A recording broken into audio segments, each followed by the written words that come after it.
Customer engagement guru. He's transformed companies ranging from Microsoft to Pepsi with his radical insights. Please give a warm NAMM welcome to Scott Stratten.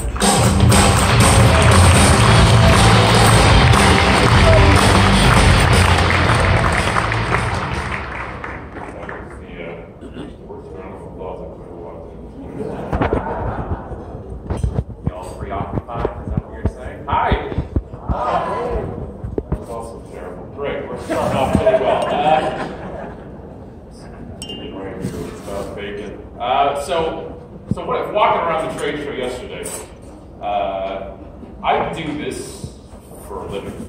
I do 60, 70 keynotes a year. So what I'm saying is I don't have a job.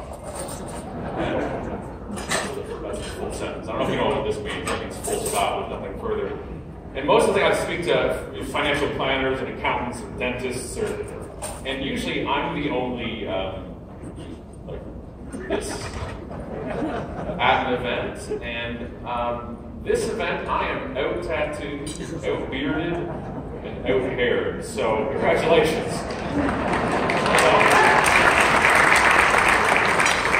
It's the only event I've also not been mistaken for being a homeless guy walking into the hotel. So this is formal for me, by the way. This is my tuxedo. This is about as formal as I get. What can I tell you about me? I'm Canadian. That was a really long pause. What's wrong with you? I come from my country, bearing a message for your country.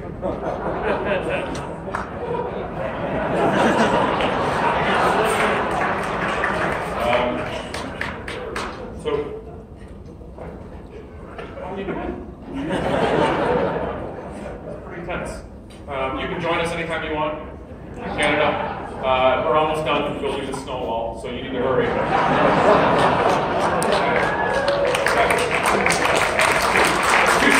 It's too soon. I'll hold back that one. Okay, that's fine. Yeah. I also used to be in the music business.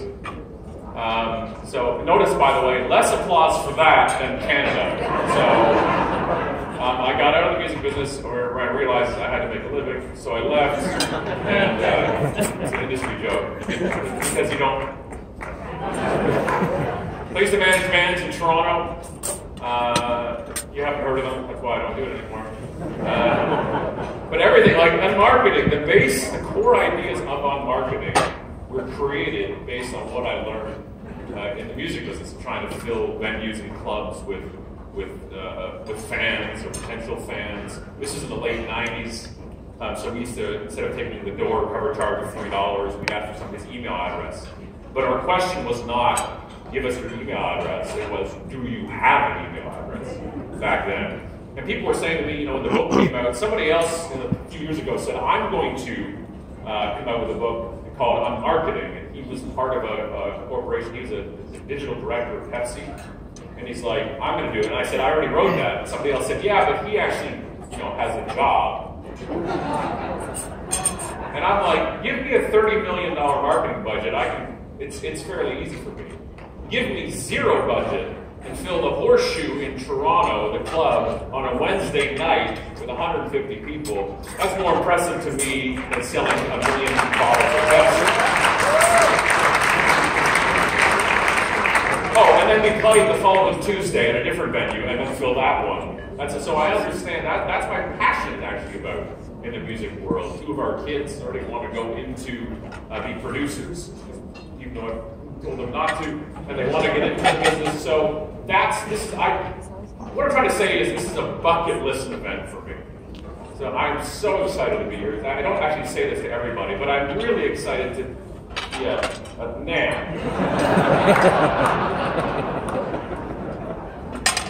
I'm really excited to be here. So what this means, unmarketing, unselling, and unbranding, what that means is, other than it's an awesome trilogy of books we have, is that it's branding and marketing and sales is not what we think we're doing it. Branding and marketing especially is a very simple concept.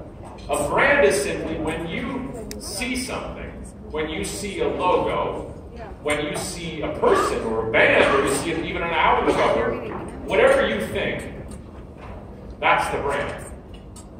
Right? It's not what I think of myself. It's whatever you thought of me, by the way, when I walked on stage. Whatever you thought of me when I walked up here, you're right. I think. Depending on what you're thinking right now. What word popped into your mind, other than you thought I was a roadie when I walked up here, or the sound guy? Props to my sound guy, by the way. I once did an event, this is last year, and I was backstage like this, with the Countryman on, and I'm back there, and the CEO comes running over and he's like, "Hey, do I use the podium mic or should I get mic'd up?" This is the universal sign for mic'd up. He's like, "Should I get mic'd up?" And I'm like, I don't know. He's like, "I gotta go introduce the keynote." I'm like, "I got the keynote." He's like, "Oh, I thought you were the sound guy, I'm sorry." I'm like, "Jeff, you saw me speak 4 months ago. That's why I'm here today." He's like, "It's dark." I'm like, "That's no excuse." He's like, "Please, whatever you do, don't bring this up on stage." I'm like, "Yeah." And I walked out, he's sitting right there. I'm like, "You'll never believe what just happened." I'm like, "Check cleared already, dude. You're done." I got the mic, man. I've got all the power in the office, but this is my world. It's my stage. So, shout out some, when I walked out here, shout out some words you thought when I walked out. What were you in for today? Give me some words. Go ahead. Homeless, thank you. It's very funny. Let's call it callback. Well done. I like that. Right. So somebody said hipster, which is a very politically correct way, man, of saying you think I'm high right now. We did just make it legal federally, so, and it's legal here. I'm so hungry. What's that bacon? It's really looking good right now in front of me right now. It's very tempting. But the point is, whatever you thought right now, you were either thinking like, "Oh, well, I can finish breakfast and then leave." Right? That's what some of you were thinking. In the back, I see you at the back. Yeah, I know what you're doing, and I'm watching you. The quick bail to the exit. Or you're like, "Let's see what this guy is going to talk about." And my job now is either to overcome a stereotype you've got in your brain about me, or reinforce those stereotypes. Psychologists say when we see a logo, we think 2 things. Our most recent experience with the brand we've had or heard, and the most extreme experience with the brand we've had or heard. So when you see like a Ritz-Carlton logo, what word comes to mind immediately when you saw that? What pops in your head? Luxury? Expensive? You are in the music business. It's awesome, yes. It's very costly. Yeah, it's a little much. So when I see the Ritz-Carlton, not one of you, by the way, said, "I see a severed lion's head impaled on a crown." Look at it. That's what it is. It's a violent logo. So when I see it, I think of the last time I stayed at the Ritz-Carlton, which was a few months ago, and I think of Joshy. Now Joshy is a giraffe, and it poorly stuffed onto that. And he was left at the Ritz-Carlton Resort at Amelia Island in Florida, where they're staying, and they flew home to Phoenix, where they live, and they realized they forgot Joshy. What happens when your kid loses their favorite thing? Do you hear that? It's a low-grade mumbling in the room. Those are self-identifying parents right now. How many of you have kids that you know about? That you'll claim. Under pressure, you'll claim they're yours. Right, so Alice and I, we have 5 kids. I do not applaud for that. Minimum work on my part here. So, the youngest 3 are Allison's, the oldest 2 are mine. We had a merger a while back. More of a hostile takeover, to be honest with you. We had to let a few kids go. We had some redundancies. We had reduced headcount. We are a stronger family now, a more efficient family, and frankly, a more profitable family at this point in our life. That's on payroll, it's better. And the remaining children are just happy to still be on the team. So they work much harder and get paid half of what they should be getting done. So the point is, you know what happens, right? Your day is done, and anybody within a mile radius of you, their day is done as well. So the father did what any good father would do in this scenario, and he lied to his son, and he said that Joshy was on an extended vacation. Which is a good call, Dad, except now you gotta find him. Right? You gotta find him, or buy another one, or learn how to sew. So he calls the Ritz-Carlton up in a panic, and then he begs and he pleads and he prays that they found him. And they did. He was rolled up in the sheets, and somebody working in the hotel laundry found him and brought him up to the front desk and said, "This is important, son." And not only did they find him, and not only did they overnight him back to the awaiting child at no charge, but they also sent back photos of his extended vacation.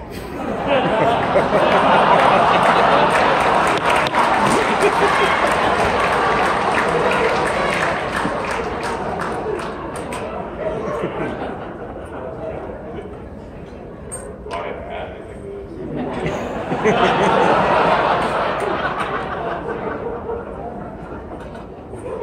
Joshy meeting new friends at the bar. That dolphin is inappropriate.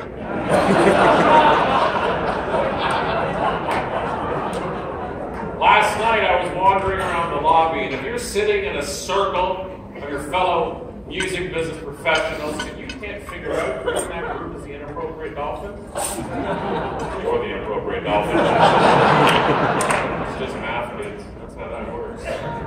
Right? This is Joshy working loss prevention. He has to pay for his extended stay. And now that he's an employee of the Ritz-Carlton, they gave him an ID badge. Laminated, by the way. If you didn't say "aw" just now, you're what's known in the industry as a psychopath. Somebody right now beside you not smiling? I'm going to switch seats right now. The best person to be hanging out. They took Joshy, a letter from the general manager, the photos, and the ID badge, and overnighted it back to the family. When you see the Ritz-Carlton logo, give me a word that comes to mind. Awesome. Joshy. Still expensive. Some goodness is. Do you see how your view of a brand can change from a story? A story that didn't happen to you. A story that didn't happen to me. I read about it on a blog post that a friend of mine read and shared on Facebook. We all want word of mouth for our business, but we forget the one thing that makes that happen, which is doing things worth talking about.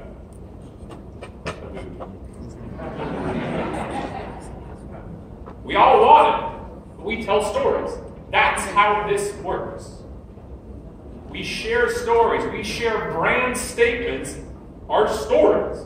Not the one you've come up with, not the one that you've got. Your brand statement is the stories we tell. And what do you think the father did when he got the package? Other than change his pants, what did he do? What would you do? You tell everybody, right? You couldn't wait until he told the neighbors, he told the family, obviously. He posted on Facebook, he blogged about it. He makes it more relatable to your industry. He faxed people about it? Does that work? Are some of you borderline doing the faxing joke? Are you really attached to that? Okay, that's fine. But the point is, he couldn't wait. He couldn't wait to tell people. I tell everybody this. This is the opening story in every one of my talks. I've told this story to hundreds of thousands of people. It's the opening story in our book, Unselling. That's been read by tens of thousands of people. How much does it cost the Ritz-Carlton every time I tell it? How much? $5,000, yes. I have to disclose that I'm being paid and talking. I'm not. It's not $5,000. It's not $5,000. 7. It's free, right? It's free. That's how this works. I thought it was so amazing, I couldn't wait to share it with everybody. It is the most talked about story about the Ritz-Carlton. Well, how do I know that? Because I tell it. That was a joke. Whatever. Tweets. This guy's a jackass. You know, no, but the point is, we tell it. I cannot wait for this story to get out there. I cannot wait to tell people about it. And my favorite part of this story isn't even the story. It's the authors of the story. It was a front desk clerk and a laundry worker Two of the lowest paid and lowest appreciated people at a workplace are the biggest brand creators, which is the same as your business. Whoever's dealing with the public the most, whoever's dealing with customers or clients the most, they are your brand. They are the ones, and the Ritz-Carlton believes in their employees so much, they call them the ladies and gentlemen of the Ritz-Carlton. And they give each employee the ability, the authority of up to $2,000 per guest, per incident, to either make right or delight, with no approval from anybody else. Now, I don't mean they're walking around like a fat stack of cash and making it rain or something like that. Oh, that would be amazing. I would stay there even more. But the point is, do you think they feel trusted? They feel empowered? Yes. That's the difference. It's no fluke. They're known for service. That's not magic. They hire good people, they train them well, and then they trust them. If you want to improve the bottom line, you improve the front line. That's how that works. That's how that whole world works. Okay? The point is they made the animal change in a billion-dollar company from a lion to a giraffe. 2 frontline workers. Well, 2, one behind-the-scenes workers and 1 frontline worker. They're your brand. I want this up at all your places. Maybe not this, it's creepy, but something like this. They've got to know. If you're running a store and a customer walks in, they've got to know that they're important to it, that we're branding every single time they walk in that door. But it's changed in the past 10 years especially. This world has popped up. Right? This is overwhelming to me. And I told you, I'm unemployed. 17 years now, I've been unemployed. You know what I'm doing after this talk today? Nothing.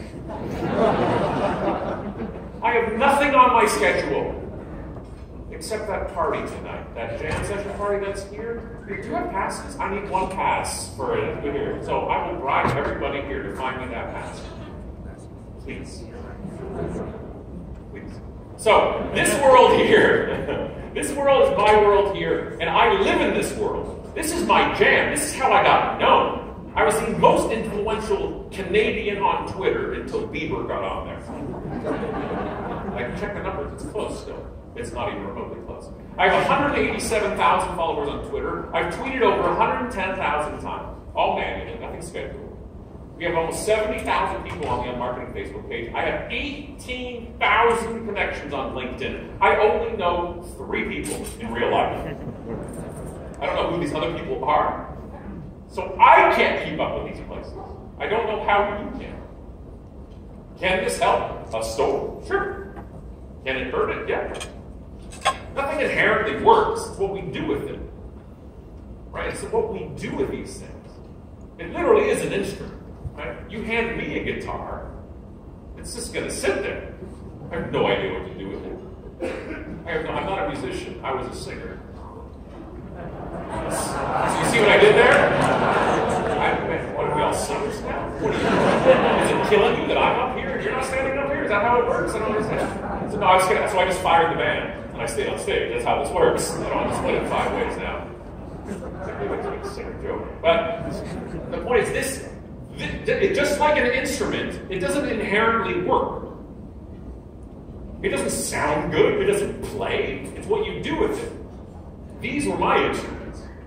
And I knew how to use these well for the time I was using them. But it's overwhelming. We're like, Scott, we got to get the store, we got to be on digital, we've got to be prepared because the millennials are coming. We got to be ready for them like they haven't arrived yet. Us older people, we say the word millennials. We say it when something just upsets us, right? You go to lunch today, if you see kale, you're like millennials. Back in my day, we had iceberg lettuce with no nutritional value. It was a canoe of transferring ranch dressing to my face. That's what that was. With little floating croutons. That's what I was using the iceberg lettuce for. I did not eat 1 piece of it. You walking by, you're like kale and Quino. 40% of the audience got the Quino joke? Okay. All right, we're working with it. We're working with it. Warm it up a bit, we're cool. We We say the word millennials and we don't even know what we're saying. Millennials are actually between the ages of about 19 and 37, depending on the data you look at. Who in this room is between 19 and 37? Put your hands up for me. Gosh, you're here. Okay. It's totally tricky fellow old people. I'm going to switch it up. Okay, so millennials in the room. I'm going to translate what us older people mean when we say millennials. When we say the word millennials, hiring you, working with you, selling to you, what we mean is people younger than us, and we don't like you.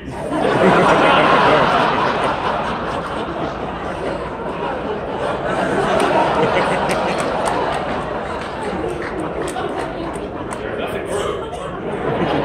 I have no insights on that. That's just fact. It's not you, it's you. It's you. It's just you. Look, all we want is for you to suffer. But the only time Allison and I see our kids at home is when the Wi-Fi goes down. When they all come out of their rooms in unison, right? Is the Wi-Fi down? Who am I kidding? I'm the one coming out of the room. Is the Wi-Fi down, children? Can somebody go reset the doohickey? I want to watch the Netflix TV. Who are you? You're my son. You do not look like your profile picture. Should update that. Like from a recent one would be nice. Yeah. I don't want to talk anymore. Let's go. We'll talk on ChapSnap later. Let's do that. All right. 30% got ChapSnap. Cool. All right.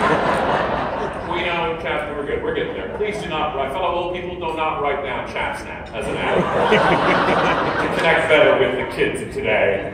It's not going to go well. You can't find it in the app stores. It's okay. So, this is the point, right? And that we just want you to suffer and feel pain because your stress isn't the same as ours when we were your age. The kids freak out when the Wi-Fi goes down because the kids stream their Spotify playlist. Do you have any idea how we used to make a playlist in our day?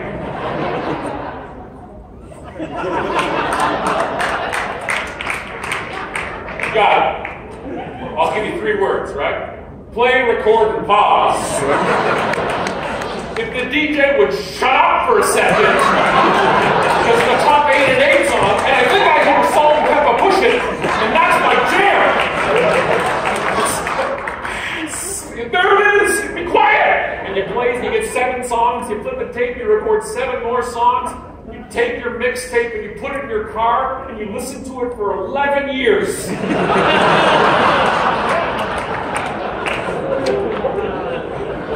And then the kids freak out when their phone dies. Have you had a mixtape die? Cruising down the street, you're like, yeah, boy, you really got me to.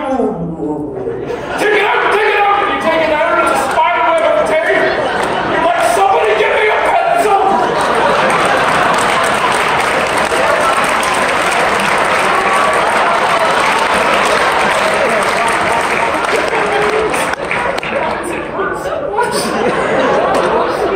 And then you wind it all back in, and there's a warp in the tape now, which then becomes your remix of a song, right? Boy, you really, you got me so. You're like, that's my jam. That's my jam.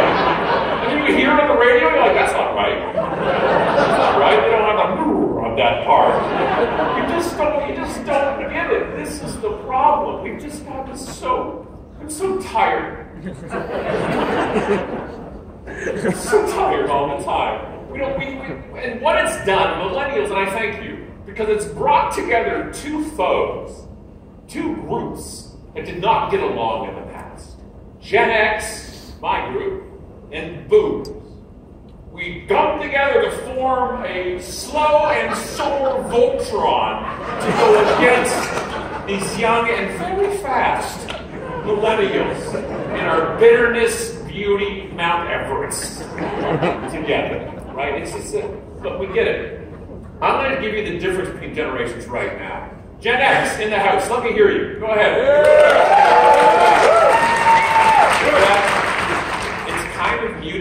a bit. We're like, I don't understand what's happening with my body. The hair growing out of your ear, like not your ear, like here, like this spot of your ear, right here. One hair. This morning, I shaved a hair that was here. What the hell is that? It's like an eyelash that didn't make the cut. It's like, oh, weak. What is going on? I am sore from doing nothing. And then I do something, sore again. I don't get it. Boomers, let me hear you.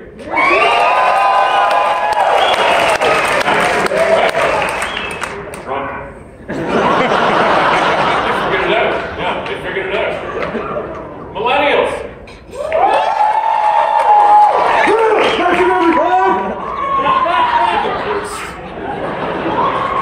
Yay! Opening Tina! Let's do this! I woke up this morning. Good everything. We take the hair out of it for money. It's going to hair out again. I already use it. But this is the problem. This is the point. Is that we brought us all together. It's formed this Voltron. Gen X, by the way. When I see you guys later on the trade show floor today, I want you to flash me the universal Gen X sign, which is the X at the hip. The reason why we show it at the hip is millennials won't see it. They're on their phone. Boomers won't see it. They lack peripheral vision. As long as you don't move. They work off motion. They're like the T-Rexes of our world. They walk by slowly. Right? It's okay, they didn't hear it. So, but the point is, it's gotten to the point, one of the reasons why we banded together is because the millennials are taking credit for ideas that we invented, that we came up with. They're like, yes, God, we got this right. We got this virtual reality stuff. Put these goggles on, and it's brand new. And I'm like, hang on, no. We invented that. Thank you.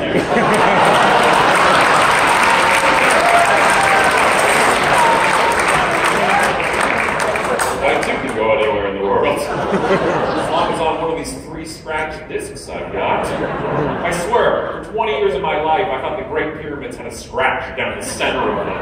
Because this is my reference to how these things work. Yeah, but we have these speakers now, Scott. These devices will talk to you in the home. I'm like, nope, wrong again. That was us. That's 76-word vocabulary out of the box, people. That's how that works. But it's gotten to this boiling point. We've gotten furious. And you see now there's sessions and books and how to deal with them and how to hire millennials and how to do it. So I read this article online. It said, I'm fed up with the ceaseless carping of a handful of spoiled, self-indulgent, overgrown adolescents. This is a generation that was raised with the highest standard of living in the history of the world. We have a generation whose every need has been catered to since birth. Now when they finally face adulthood, they expect the gift-giving to continue. But the whiners want everything now. A generation raised on the principle of instant satisfaction simply can't understand the concepts of long-term planning and deferred gratification. What's the reaction when they don't get what they want? That's right, they throw a tantrum. Most people live ordinary lives of quiet desperation, stuck in uninteresting jobs they're afraid to lose. If you want more than that, move out of your parents' houses, start working, and for heaven's sake, stop whining! You will not want to applaud this. As much as you think. Oh, this is amazing. This is from Newsweek, October 31st, 1993.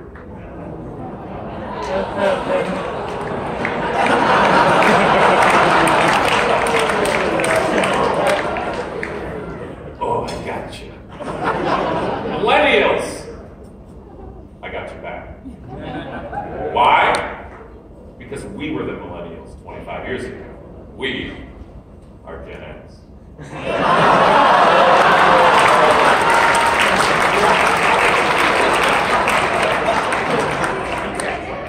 As we said back in the day, hello, ladies.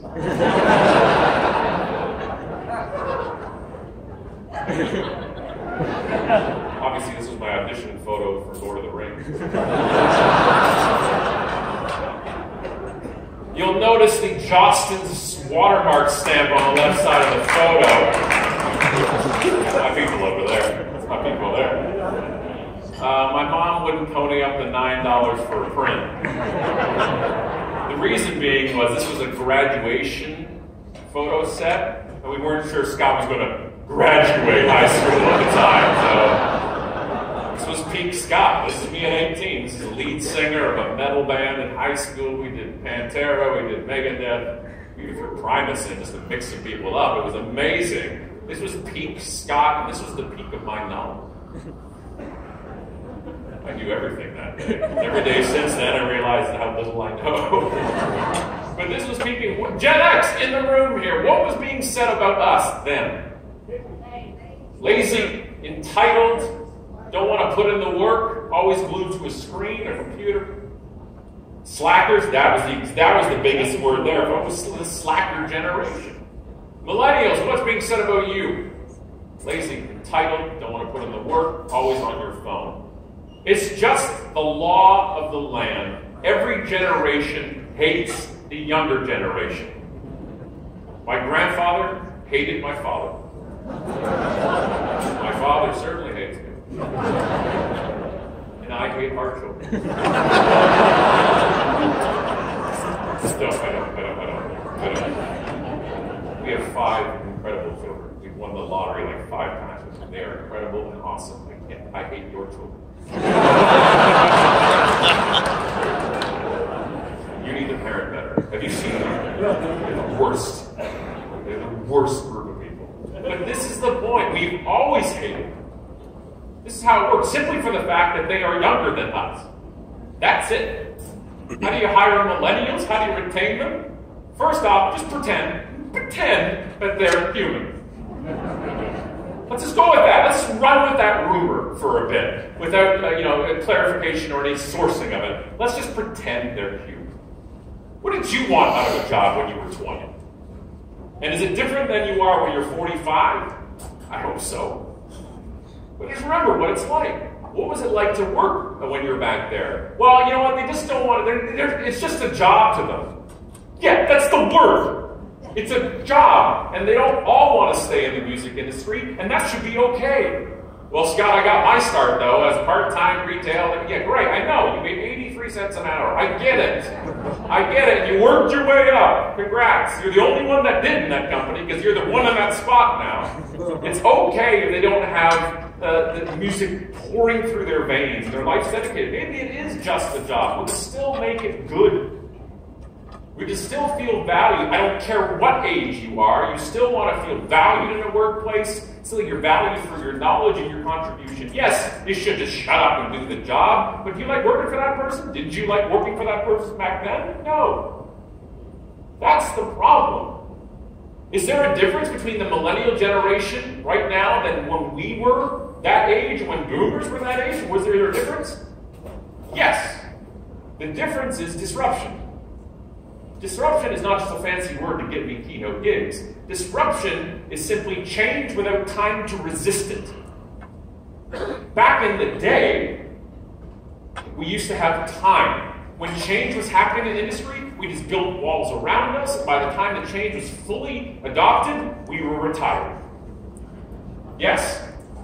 Now, the speed is incredible. It took 76 years for electricity to be adopted in a good chunk of American households. It took 43 years for the refrigerator, 27 years for the microwave, 6 years for the internet, 4 years for smartphones, 2 years for social media. Do you see a pattern? Change is not slowing. And if a generation, especially the younger half of millennials, have grown up in disruption, that's the only norm to them, that's an asset to your business. That is an asset to this world. And yes, we have something that younger people don't have. We have wisdom, which is simply time plus mistakes. And you have to honor that both ways. The disruption side here, the wisdom side here, and combined, you are unstoppable, but we don't combine it, we fight it. We yearn for the old days. We literally yearn. I hate that word. We yearn. What was around 40 years ago that we do not have today you wish we had? Polio? Like, what is not here? What are you missing? I don't understand it. It's better now. It's called progress. But we hate it. We hate it because it's not just reserved based on tenure. The longer you lasted, the more knowledgeable and the more vaulted you were in the industry. Now these jackasses in their hoodies and their man buns come flying. Come flying in on their scooters. Like, what do you have to... No, $1 billion company! Like, what just happened? Industries are being done like this now. It's no longer asking permission. They're not even asking for forgiveness. They're like, screw you. You know the entire scooter industry, the rental scooters? Maybe have these in those cities? The Bird, and the Lime, and the Lyft scooters. This is how it works. This is this whole industry. Somebody's like, we should do scooter rentals by the minute, electric scooters. Let's do that. They drive into a city and just go, and throw down 200 scooters and like, take care, and they walk away. I'm sorry, they scoot away. Can't get me. And the city's like, hey, Brad, do you know what these scooters are? He's like, no, but somebody just picked one up. I don't know what. He's got a handlebar mustache. He's flying down the street in it. I'm like, hey, stop it! What are you? And you keep going, and then you call the company. Hey, this is LA.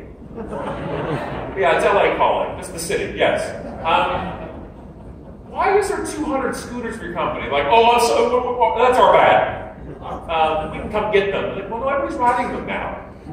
So we confiscated them. We're going to fine you $10,000. Yeah, I'm sorry, we'll pay that. We just got VC funding for $400 million. Yeah, we can pay that. Now, we need to do this right. Yes, of course.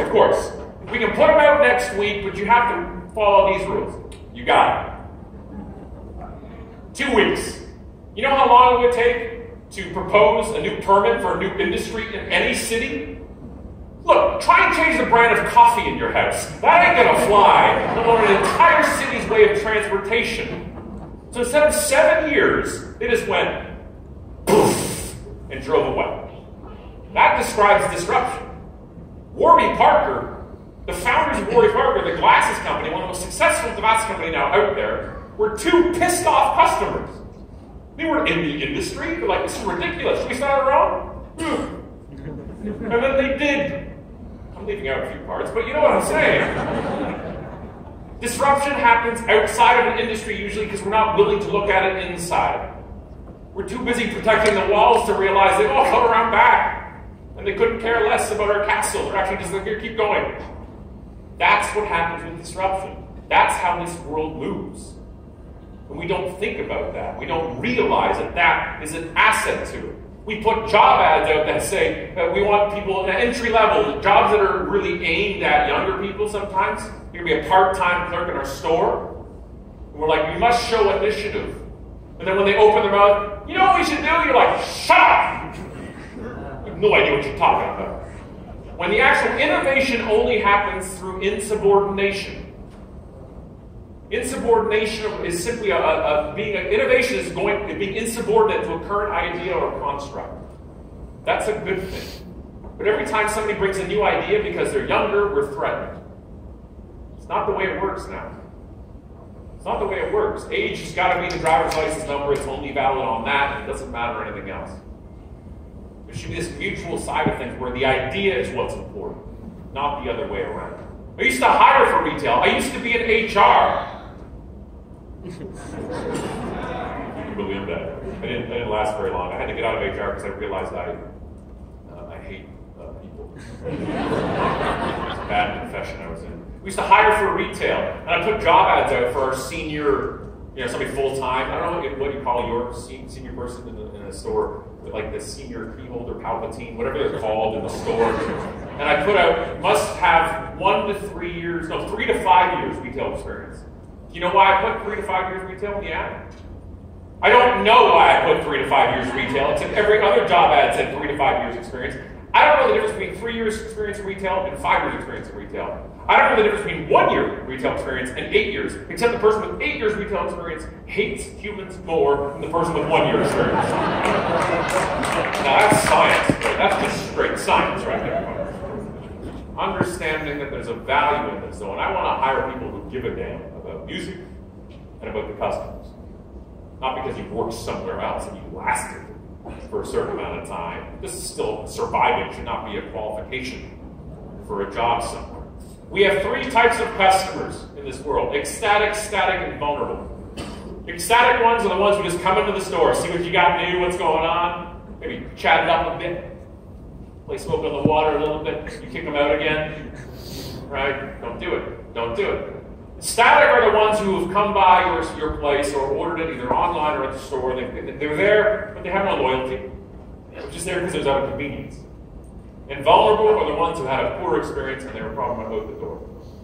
What's the most vulnerable part here? What's the worst third? It's static.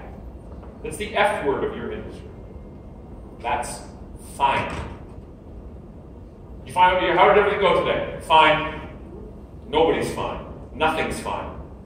That's a great get me out of this conversation closes. How many of you have teenagers? Anybody have teenagers? Anybody? So when you ask them how school was, what do they say?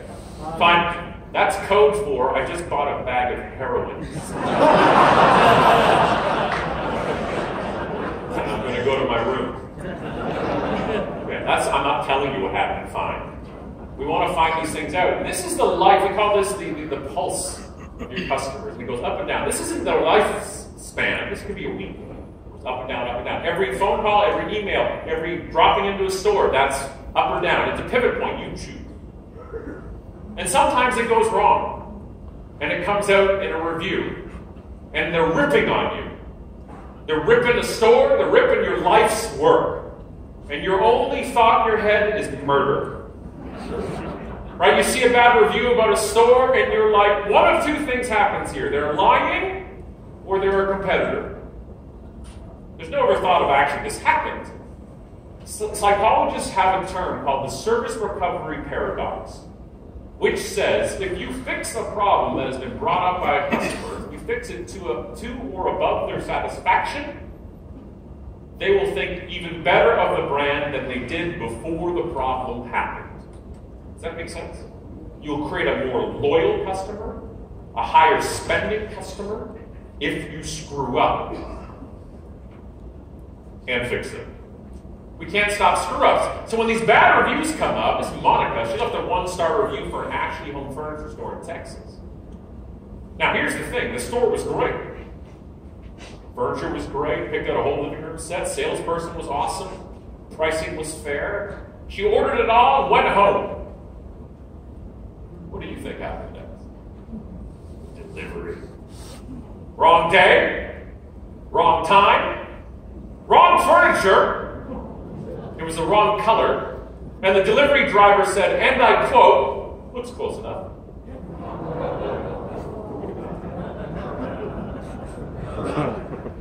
Yeah, you're not helping. And the delivery driver was a jerk. And by the way, the furniture was broken. It was chipped. And here's the rub. The delivery company wasn't part of Ashley Home Furniture Store. It was a third-party delivery company. Who gets the bad review? The store does, Ashley Home Furniture Store does. So the owner gets this review, and she started this review by saying, if I could give this store 0 stars, I would. Which, as you know, is not a great way to start a review. And the owner gets it. He has Yelp for Business, the app on his phone, and it buzzed. So he felt the review. And he opened it.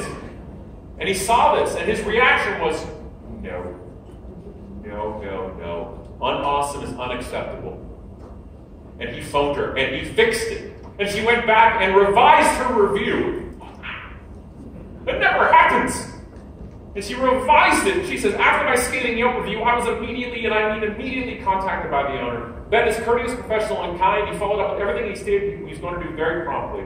His apology felt sincere, and because of him, I don't think I'd hesitate to shop at one of Ashley's stores he owns. Would you shop here if you read this? I would. I think it's better than a blanket 5-star review, yes? You can't stop problems. You can't. And when customers complain, especially online, what they're looking for first and foremost is validation. Validation they've been heard, because up to this point they have not. To be great at service in retail, you only have to be average, because everybody else sucks. That should be the slogan for NAMM next year. NAMM you! Suck less! No charge. No charge for that. You run with that. Hashtag suck less. That might not be a good hashtag. I would research the hashtag first. And then reconvene and present your research. Okay, so my favorite review of all time, my only 1-star review that would make me want to eat somewhere, was Taco Santo in New York, and Russ writes, the entire kitchen and wait staff saw an ice cream truck and ran outside, leaving me alone in the restaurant.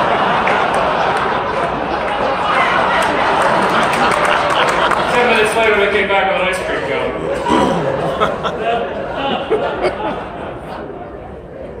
I still can't believe this actually happened. Why 1 star? Because they didn't give him an ice cream cone, obviously. So we look at this and we give these first impressions. We give these impressions of stores, and you deal with different ones, and we have different competition out there. And so I am not, I told you, I'm not a musician. So I don't go to music stores a lot, try out instruments and see what's out there. It's not my thing. This is my thing. And mics are always provided for me, so I don't have to go buy them or look at them. So we decided we'd do some recordings of some of our show at home, and we needed kind of a mic setup. A couple mics with the cord doohickeys, you know what they're called, right? Those things? Is that the official term, doohickeys? And it plugs into a whatever that is, and then USB goes on the computer, and it's all. I set it up for the event. And so our sound guy, our audio guy for our show, Wayne, said, here's the setup. He picked it out for us. He's like, go to a store. It's a store in Toronto. It's a chain of stores that I've known since elementary school. It's where our school mentioned our instruments from. Long way, exactly. So, and he actually picked out all the SKUs for me. It was perfect. So I just went, and I had never ordered anything online from Long Way. I'd never done that. And I went on there, I'm like, awesome. Like, I could go to Amazon, but I'm not going to because it's all there for me. Perfect. Maybe the ship is going to be a couple bucks. That's okay. Go on there, click, click, click, click, click. Add it all. Whoosh. Check out. Do you want shipping insurance? I'm like, that's weird. No. Then a pop-up comes. Hey! You sure you don't want shipping insurance?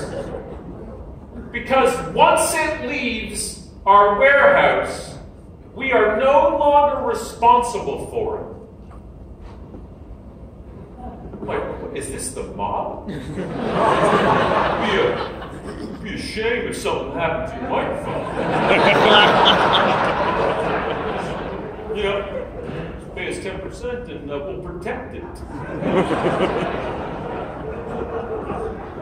Maybe your focus falls off the truck. No, I don't know, it's a terrible impression of the mob, sorry. But the point is, that made me say, why am I buying this from here? Shipping insurance? Sorry? You're not responsible for it anymore? What? And we look at it and say, Amazon, damn it, they're killing us. Maybe we also contribute to that a little bit. A little bit. They're a juggernaut, I know. They have no care of profit, I know. But sometimes, I'm on your site, and I'm checking out, and that, for an extra $11 you want, the shipping insurance. And now I want to look elsewhere. That's not going to show up in an annual report. It's not going to show up in the industry newspaper, is it? Sometimes we do it. Not always, but sometimes it's us. Here's an example. This is a video, an undercover video I filmed. I blurred out the store name.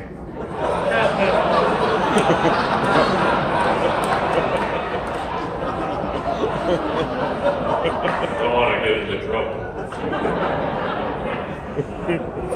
So this is over 10 years ago now, and I went to the company's website, and Sam Walton had a quote, and his #1 quote on the Walmart website was the creed of Walmart. It was the 10-foot rule. If a customer comes within 10 feet of an associate, They will stop what they're doing and greet the customer and ask how they can help them. And I'm like, huh, that's funny. We have a Walmart 4 blocks from our house. We have 5 kids. We're there every 5 hours. Not only has no associate ever said hello to me, never said hello to me, the greeter doesn't greet me. Which, if you look at the job description, is number 1 is greet customer, number 2 is C1. That's it. So I took a camera, back in the old day, I had a camera, I put it in a shopping cart, nobody would bust me because nobody's looking at me, and I wandered the store and had a counter in the top corner, 0 for 1, 0 for 2, I passed 17 employees, 2 of them twice.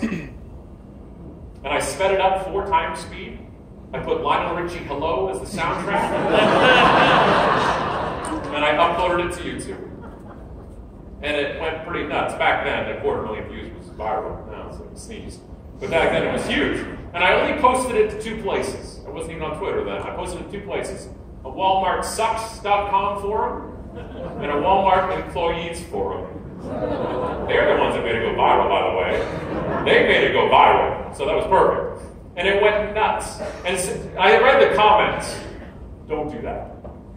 I read the comments, and one person said, no wonder they're not saying hi to you. You're running through the store.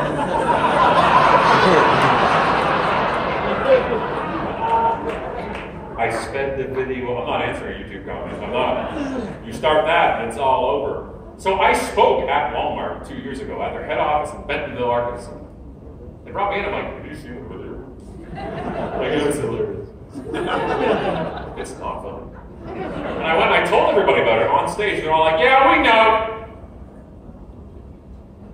And you want to do what? I can't see. It's 4.5 minutes of me wandering the store. But you can look it up. It's the 10-foot rule myth of and figure out what store it is. So I'm at their head office, and they're all like, yeah, we know. And that was it, by the way. It wasn't, yeah, we know, we're working on it. Yeah, we know, we strive to do better. It's like, yep. That was it. They're almost proud of it. And then I have the opposite. So, you guys have Lush? Yeah. Lush? Yeah? Awesome. You're clapping for it. That's a dedicated place of soap. So, Lush is a soap store, a fresh handmade cosmetic store. I don't shop there. Look at this. I don't bathe for the most part. So I go to I do an undercover sting operation. This is a long time ago. And I went to a mall west of Toronto called Square One. And I went to it. I went on Tuesday at 10:30 in the morning. What's it like at 10:30 in the morning? Reads out on Tuesday. It's dead, right? So I'm thinking I'm going to be one person in the mall. I just had to dodge a few mall walkers. Those fanny packs would jab you. And I'm walking around this, nobody cared about fanny pack joke. Cool. All right. And I go around, and you figured you'd be treated the best because there's nobody else in the store. And what I got treated as was an interruption. You know this feeling, right? Right? There's 2 reactions when somebody comes into a store, right? It's either it's like, how you doing? Or it's, yes. Customers do not want to be treated like an interruption. If I choose to move my 2 feet into your retail location, frickin' doves should fall out of the sky. You came! What? Come in. You want coffee? Tea? What do you want? I can't believe. Do you know about the internet? No? Cool, come down here. We walk them around, we should love them. So I went 22 stores being treated like crap. And I was about to leave, and I walked into my last store, and it was Lush. And I walked in, I'm like, this place is so much lavender. I walk in, and the woman behind the cash register is like, hi! And I'm just, hello? It's like, first time here? And I'm like, is it, how could you tell? She's like, let me give you a tour. And she gives me a tour like it's the White House. It's 9 square feet. This is bath bombs and bath salts. You take baths? No, I don't take baths. So, I bet soap by the pound. I walked out with $79 worth of soap, which equals my entire spend of my life in soap. I have 1 bar of soap I got on my 16th birthday. Still works. And I got home, the wife's like, what's that? I'm like, I don't know. I'm going to go take a bath. Passion plus knowledge equals profit in retail. End of equation. I hope the people working with you and for you are more passionate about music than anybody that walks into that door, because it's contagious. It's contagious. Somebody comes in for their first guitar, you need to be excited for that. When one of our kids, Ben, went to Steve's Music in Toronto for his first guitar, they all played guitar for him. It was a big applause thing. You ring a bell, they were excited, and they will never forget that. Your passion is contagious. And if you've lost some of that passion, catch it back. By who you bring on, who works with you, who works for you. Because otherwise, it's just a loss like that. It doesn't work well. I'll give an example. Sometimes we're better virtually sometimes. I'm trying to give you all facets of what's happening in this world. So virtually, you have some places that are really good online or Twitter or something, and they're not as great in the store. So our two oldest, a couple of years ago, both wanted Beats by Dre headphones for Christmas. And I'm like, hey, if you want to overpay for mediocre headphones, I'm in. Yeah, let's do this. That was a very uncomfortable laugh right there. Okay, they're sponsoring. Okay, good. That's good. So, I'm okay. They saved up gift cards. They saved up gift cards. They saved up Best Buy gift cards and cash and Visa gift cards. And we drive out to Best Buy, but ahead of time, I checked. They were in stock. They wanted a bright orange and a neon green. Millennials. And we go in, and we walk by, we're walking through the store. I know the store well. I grab an impulse copy of RoboCop 2 Blu-ray because why would you not grab that? Of course I am. You buy that for $1. 30% of you are now my best friend. The rest of you, shame on you. So I'm walking through, and we found the section. We're like, nice, this is going to be 2 minutes. In and out. Great, nice margin for them, perfect. We walk in, and they're locked in a glass case. And I understand, they're 40 grand a piece. Like, these things are expensive. Right? So it's like, okay. Well, we want them. They're the green orange, right there. Cool. Good? Can somebody open the case? That's the exact sound. Nothing. Just tumbleweeds. And I'm like, oh. And you just see a couple people walking by. One guy has a headset. I swear to God, it wasn't plugged in. He's like, looking busy. I'm looking busy. Some dude had a clipboard, nothing on it. We gotta go do a thing. Nobody's helping me. There's 14 employees in the cell phone section. But there's a moat around them. They can't leave the cell phone section. They have different colored polo shirts on in there. And so 5 minutes go by. It doesn't seem like long, but when you're standing there with two teenagers, their patience is even shorter than yours. 5 minutes go by and nothing. So I do the only thing any sane adult would do that has a set of vocals. And I yodel. I can project. It's one of my talents. I have a voice that can carry. So when you go, yodeling! I don't know if you've ever seen teenagers sprint away from you,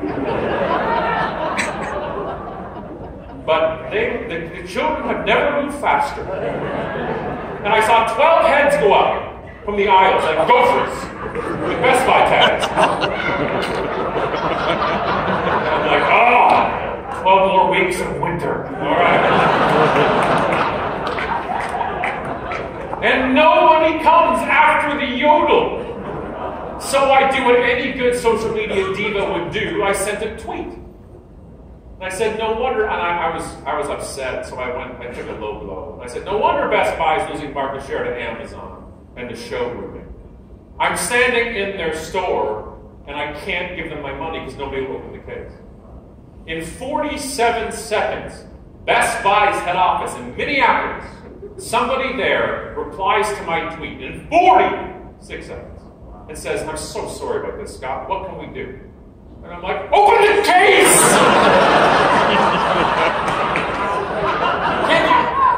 Can you open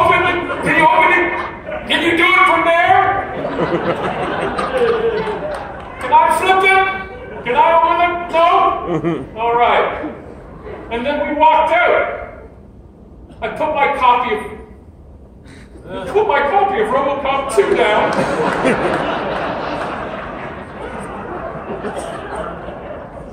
I'm looking at her like, did her love me if you're coming with me? And we walked out, we drove to the Apple Store. And to screw Best Buy over, we didn't even use the gift cards, which I realized later was not screwing them over. They had them on it. It was on principle. We walked in the Apple Store, didn't even see a retail employee, use the app, we sold them. We walked out with them, we sold them. We scanned it with the Apple Store app, bloop, bloop, walked out. Well, wait, got the loan first, then bought them, then walked out.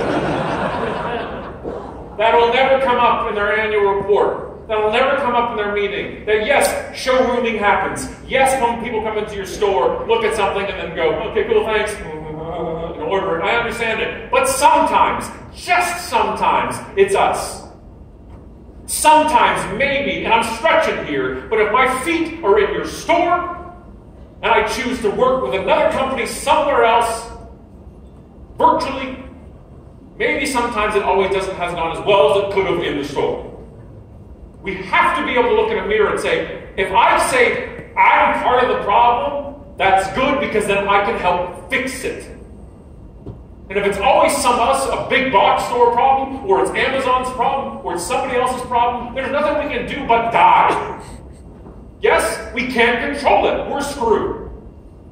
Or we can say music is emotion, music is experience. We are part of that experience, and therefore that is contagious. And you determine what that's going to be. Thank you, Nick. Take care.